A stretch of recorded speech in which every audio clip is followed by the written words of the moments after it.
Hello friends, welcome back to my channel Gyan Sankalp. तो friends, ये मेरा प्रैक्टिस सेशन सीरीज चल रही है। ये 16 प्रैक्टिस सेशन है। तो इसमें से मैंने 50 क्वेश्चन पिछले क्लास में करा दिए थे। आज मैं इससे आगे का 50 क्वेश्चन कराऊंगी, जो आगामी आप कोई भी एग्जाम दे रहे हो। अगर आपका सब्जेक्ट पॉलिटिकल साइंस है तो ये आपके लिए काफ़ी बेनिफिशियल क्लास रहने वाली है। अगर आप पहली बार चैनल पे आए हो तो प्लीज़ चैनल को सब्सक्राइब कर लेना और मेरे वीडियो को अपने फ्रेंड में भी शेयर करना। अगर पसंद आए तो प्लीज़ लाइक भी करना। तो आज का हम स्टार्ट करते हैं 51 क्वेश्चन से। देखो 51 क्वेश्चन है, फेबियन समाजवाद का विकास सर्वप्रथम किस देश में हुआ? तो ऑप्शन है स्पेन, इटली, जर्मनी, इंग्लैंड। ठीक है, तो फेबियन समाज का सबसे पहले विकास कहाँ हुआ था? इंग्लैंड में हुआ था। तो option number D is the right answer. Next question है, संविधान का कार्य क्या है? तो संविधान का कार्य क्या है? ऑप्शन ए है स्थिरता प्रदान करना, ऑप्शन बी है आर्थिक विकास पैदा करना, ऑप्शन सी है राजनीतिक शक्ति का गठन करना, ऑप्शन डी है गरीबों का कल्याण करना। तो संविधान का क्या होता है कार्य? तो संविधान का कार्य होता है राजनीतिक शक्ति का गठन करना। Option C is the right answer. Option तो क्वेश्चन नंबर 53, कठोर संविधान का अर्थ है कि संविधान में, तो कठोर संविधान किसको कहते हैं? उसमें संशोधन किस तरीके से होता है? कहने का मतलब ये है। तो देखो, संशोधन नहीं किया जा सकता ऐसा नहीं है। कोई भी संविधान तो रिजिड तो होगा ही नहीं, संशोधन तो होना ही चाहिए, नहीं तो वो तो ग्रंथ बन जाएगा जब तक उसमें कुछ चेंजेस ना हो। तो ये तो ऑप्शन काट दो। देखो, संशोधन न्यायपालिका की सहमति से ही हो सकता है, ऐसा भी नहीं। न्यायपालिका का इसमें क्या हस्तक्षेप है? हाँ, संशोधन में कुछ ज्यादा उन्हें तो हो, ऐसा नहीं है। संशोधन कठोर बहुमत से ही हो सकती है। चौथा है संशोधन पार्लियामेंट के दोनों सदनों द्वारा ही हो सकती है। तो देखो, इसमें क्या होता है ना, जो कठोर संविधान संशोधन, उसमें ना बहुमत संशोधन कठोर बहुमत से होता है। जैसे अमेरिका का संविधान संशोधन काफी थोड़ी जटिल प्रक्रिया है उसमें संशोधन में, इसलिए अभी तक वहाँ सिर्फ 7 ही संशोधन हुए। और हमारा संविधान, जो हमारे में संशोधन की 3 है, मतलब पहले तो नॉर्मल तरीके से भी जैसे विधेयक बनता है नॉर्मल प्रोसेस से भी, फिर कुछ संशोधन है जिसमें आपको कठोर संशोधन। तो हमारा जो संविधान लचीला और कठोर का समन्वय, कुछ संशोधन काफी कठोर संविधान के तहत होता है, मतलब काफी उसमें बहुमत होने के बाद ही होगा। तो ऑप्शन सी इज संशोधन कठोर बहुमत से ही संभव है। ठीक है, तो ये आपको एलिमिनेट करके देखो, अगर आप जितना ज़्यादा क्वेश्चन सॉल्व करोगे ना तो आपको एलिमिनेशन मेथड भी आ जाएगा। मैंने अपने क्लास में काफ़ी सारी ट्रिक बताई कि जिससे अगर आपको नहीं भी आता तो आप मतलब क्वेश्चन ऑप्शन को छांट के भी आंसर ला सकते हो। अगला है, निम्नलिखित में से किसे संविधान का अंग नहीं माना जा सकता है? संविधान का अंग नहीं माना जा सकता। ठीक है, अभिसमय, न्यायिक निर्णय, संवैधानिक संशोधन, सर्वसम्मति से पास कानून। तो क्या बोला, क्या नहीं माना जा सकता है? तो देखो, सर्वसम्मति, जो संविधान में सर्वसम्मति से क्या होता है? विधेयक पास होता है, तो इसको नहीं। बाकी अभिसमय, न्यायिक निर्णय और संवैधानिक संशोधन, ये सारे संविधान का अंग नहीं। ये सब संविधान के अंग है। ये सर्वसम्मति से पास कानून, जो विधेयक पास होते हैं उसके तहत बोला गया। तो ऑप्शन नंबर डी। किस देश के बारे में कहा जाता है कि वहाँ कोई संविधान नहीं है? तो ब्रिटेन में कोई संविधान नहीं है। ठीक है, वहाँ जो परंपराएं वो चलित आ रही है प्रचलित, तो इसलिए वहाँ के संविधान को क्या बोलते हैं? अलिखित संविधान। Option number C is the right answer. 56 question है, निम्नलिखित में से कौन सी शर्त संविधानवाद के लिए आवश्यक नहीं है? संविधानवाद के लिए आवश्यक नहीं है। ठीक है, तो पहला ऑप्शन है आपका स्वतंत्र न्यायपालिका, प्रजातांत्रिक चुनाव, अधिकार और स्वतंत्रताएं। ऑप्शन सी है कुशल नौकरशाही। कुशल नौकरशाही की आवश्यकता नहीं है संविधानवाद के लिए। तो लेकिन बाकी चीज, किस चीज की बहुत जरूरत है? स्वतंत्र न्यायपालिका, प्रजातांत्रिक चुनाव, अधिकार और स्वतंत्रताएं। ऑप्शन नंबर सी इसका आंसर हो जाएगा। अगला क्वेश्चन है, निम्नलिखित में संसदात्मक प्रणाली की उत्पत्ति का श्रेय किसको जाता है? तो संसदात्मक प्रणाली की उत्पत्ति का जो श्रेय जाता है वो किसको जाता है? तो पहला है लॉर्ड ब्राइस, राजनीतिक दल, ब्रिटिश शासक, ऐतिहासिक परिस्थितियां। तो ये ऐतिहासिक परिस्थितियां इसका राइट आंसर हो जाएगा। अगला है संसदात्मक और अध्यक्षात्मक सरकारों का वर्गीकरण निम्नलिखित में से किस आधार पे हुआ है। संसदात्मक और अध्यक्षात्मक शासन का जो वर्गीकरण हुआ है किस आधार पे हुआ है।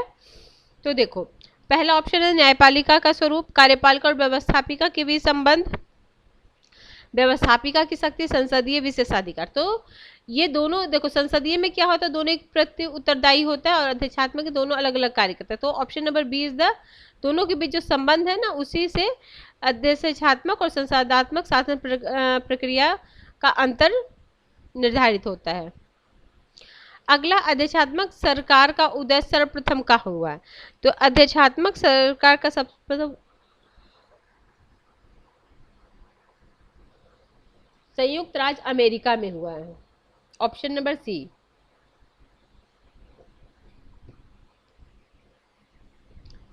अगला है,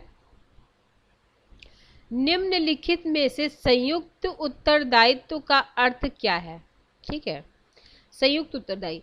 ऑप्शन और ए है, पार्लियामेंट में सभी मंत्री एक मत से बोलते हैं, सभी मंत्रियों को पार्लियामेंट में उपस्थिति रहना पड़ता है, कोई मंत्री दूसरे मंत्रियों की सहमति से ही त्यागपत्र देता है, सभी मंत्रियों की सहमति से ही किसी मंत्री को हटाया जा सकता है।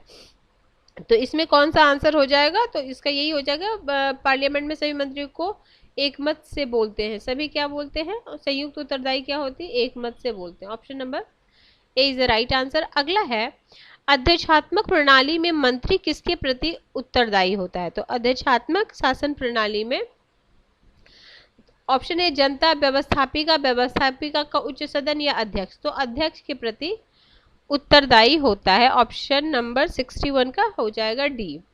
आगे है 62, एक सच्ची संघात्मक प्रणाली का अर्थ है। तो एक सच्ची संघात्मक प्रणाली का क्या अर्थ है।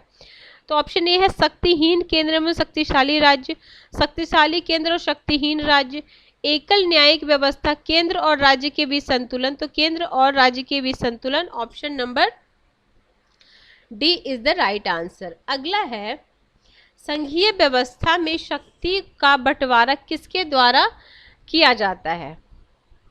ऑप्शन ए है, राष्ट्रपति के द्वारा, ऑप्शन बी है संविधान के द्वारा, ऑप्शन सी है पार्लियामेंट के द्वारा, ऑप्शन डी है मंत्री परिषद के द्वारा। तो संविधान के द्वारा ही शक्तियों का बंटवारा होता है संघीय। अगला है, सहयोगी संघवाद का अर्थ क्या है।